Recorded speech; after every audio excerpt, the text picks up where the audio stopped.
It was a Saturday when we flew to China to check the facility and all the information that were given to us here in Manila. Holiday po sa China that time, pero kahit holiday, the doctors took time to meet us in our hotel and check initially ang condition ni Pia. So, medyo mahaba ang waiting time namin before nag-undergo ng tests Pia. So, namasyal muna kami.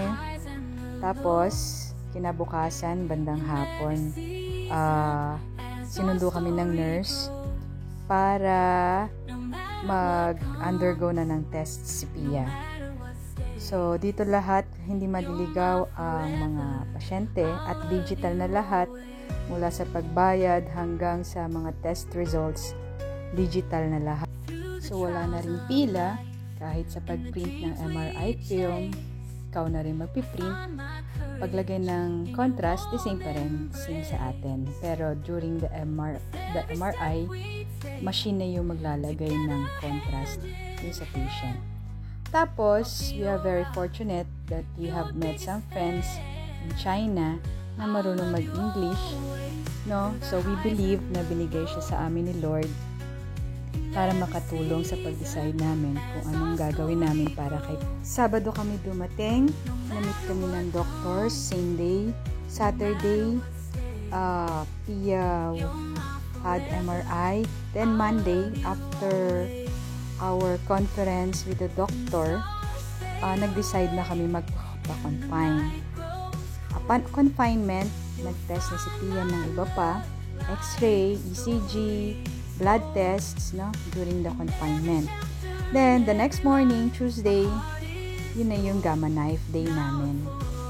Maganda yung facility nila, malaki, malinis, no? Amazing. So, dito, mafe-feel mo talagang safe ka and all. So, yan. So, yan, napakatapang ni Pia. Mabilis lang ang lahat. So, after na indoor siya, nilagyan na siya ng mask. Actually, na sukatan na siya prior to this ng mask. 3D mask. Tapos, nilagay na lang sa kanya nung humiga siya sa machine. So, 15 minutes lang yung procedure. Tapos na tayo. Pwede nang umuwi, pero under observation pa siya after the procedure. So, nag-overnight pa kami sa hospital, pero after the procedure, yan, naglalakad na kami. Pwede na mag-exercise. Nakakatakbo na rin siya.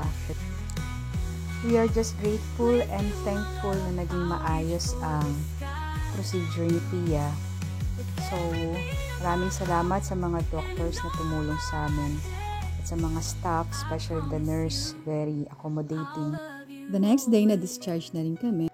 Nakapasyal pa rin kami for 2 days. Ayan po, maraming salamat po. Sana po makatulong itong video sa inyo kung naghahanap po kayo ng other options. So, marami pong options. Salamat po.